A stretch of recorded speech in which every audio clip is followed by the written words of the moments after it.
Hi అమ్మ, రండి పూర్ణాలు చేసుకుందాము. ఇలా క్రంచీగా ఉంటుంది. నెయ్యి వడ్డించుకొని తింటే టేస్ట్ అద్భుతంగా ఉంటుంది. రండి చేసేద్దాం. 2 గ్లాసులు బియ్యానికి 1 గ్లాసు మినపప్పు వేసి నానపెడదాం. పూర్ణాలు వేసే ఒక 2 అవర్స్ ముందల దోసల పిండిలాగా రుబ్బి పక్కన పెట్టుకుందాం. పూర్ణాల కోసం 1 గంట శనగపప్పుని నానపెడదాం. ఒక శనగపప్పుకి 1.25 కానీ 1.5 కానీ మీ బెల్లాన్ని స్వీట్ని పట్టి తరిగిన బెల్లాన్ని కొలతగా వేసుకోవాలి. సరే, పప్పు నానపోస్తాను. పప్పుతో ఏది తిన్నా కూడా చాలా గ్యాస్ అంటారు కదమ్మా. ఇలా నానపోసినప్పుడే కొంచెం సోడా ఉప్పు కనుక వేసేవంటే టేపులు రావు. పూర్ణాలు తింటే గ్యాస్ వచ్చిందంటారు. ఏ పప్పు కూర తిన్నా గ్యాస్ వచ్చిందంటారు కదా. రోజువారీ పప్పు కూర వండుకునే పప్పులు కూడా 1 అరగంట సోడా ఉప్పేసి నానపెట్టిన తర్వాత శుభ్రంగా కడిగి పొయ్యి మీద పెట్టుకొని ఆ పైన తెట్ట తీసేసి వండుకుంటే గ్యాస్ రాదమ్మా. ఇదొక టిప్పు. ఈ శనగపప్పుని 1 గంట నానపెడదాం. 1 గంట నానపెట్టాను.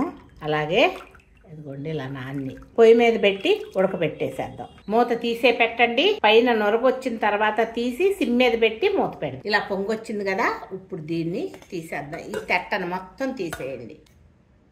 టాక్సిన్స్ అన్నీ పోతాయంట. పప్పు ఉడకబెట్టేటప్పుడు కొంచెం సేపు మూత తీసి ఉడకబెట్టాలంట. తర్వాత ఈ నొరగంతా తీసేసిన తర్వాత అప్పుడు సిమ్ చేసి మూత పెట్టుకోవాలంట. ఒకసారి తిప్పండి. రెండోసారి కూడా వస్తే చూసి తీసేద్దాం.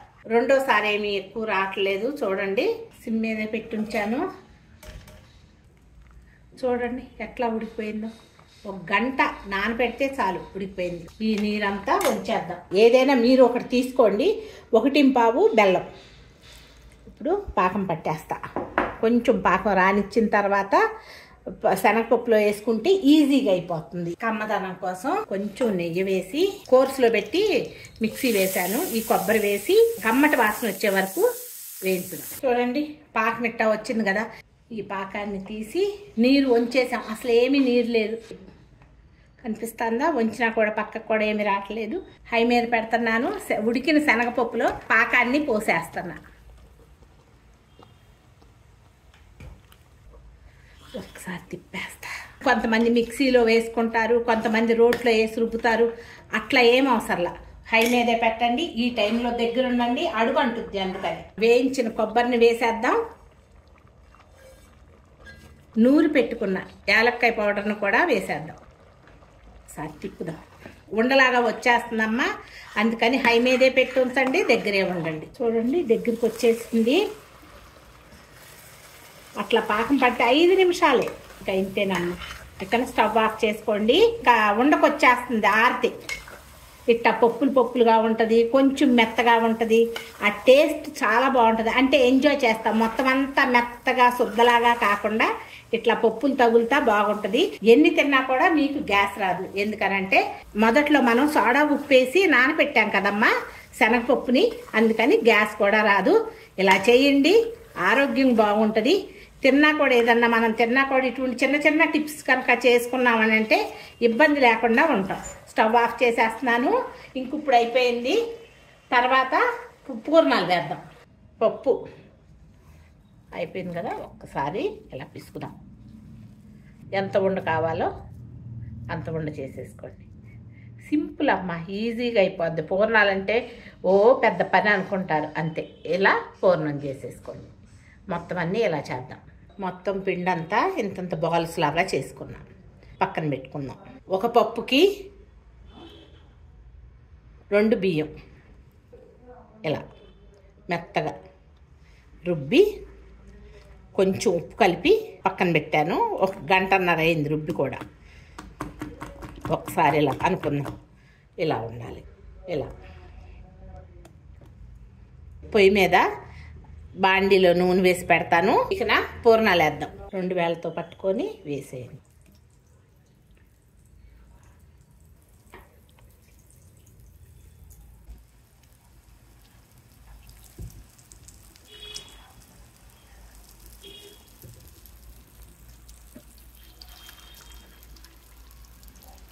తోకలు వచ్చినాయి కదా, తీసేసుకోండి.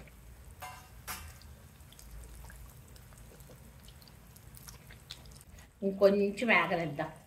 ఇలా అనుకోండి. వేగిపోతాయి. ఎక్కడ చిల్లులు పడవు చూడండి, ఎక్కడ లేవు చిల్లులు. ఇలా పెట్టుకోండి, ఇలా చేసుకుంటే ఈజీగానే అయిపోద్ది తల్లి. ఒకసారి ఇలా ట్రై చేయండి. ఈరోజు నేను చెప్పిన టిప్స్తో చూడండి ఎంత బాగా వచ్చినాయో.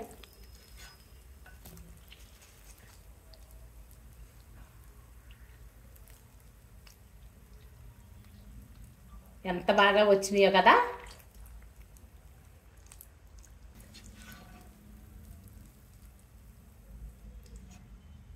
ఇలా చేసేసుకుంటుంది. 2 వాయిల్ చేశాను కదమ్మా, కొంచెం లైట్ కలర్ ఉన్నప్పుడు తీసాను కదా. ఇప్పుడు మళ్ళీ మొత్తం అన్నీ వేసుకొని ఇంకొకసారి తిప్పుకోండి. ఆరిన తర్వాత మళ్ళీ ఇంకొకసారి నూనెలో వేస్తే చక్కటి కలర్ వస్తుంది, చాలా క్రిస్పీగా వస్తాయి. ఇలా వేయండి ఒకసారి. పూర్ణాలు చూశారు కదా, అంతా కరకరలాడతాయి, క్రంచీగా ఉంటుంది. అలాగే ఒకటి మూత వినిపిస్తుందా, పప్పులుగా పైపోతంతా క్రంచీగా. ఇలా కొంచెం నెయ్యి వడ్డించుకోండి. పూర్వం అయితేనమ్మా మనకి పూర్ణాలు ఇచ్చి పక్కన నేతి గిన్నె కూడా ఇచ్చేవారు. ఇది వేడిగానే ఉంది, కరిగిపోతుంది. ఇలా నెయ్యి వడ్డించుకొని తినేసేటివి. చాలా క్రంచీగా ఉంది. జ్యోతి ఆంటీ చెప్తాం కాదు, ఒకసారి ఇట్లాగే చేసి చూడండి అమ్మా. Thank you.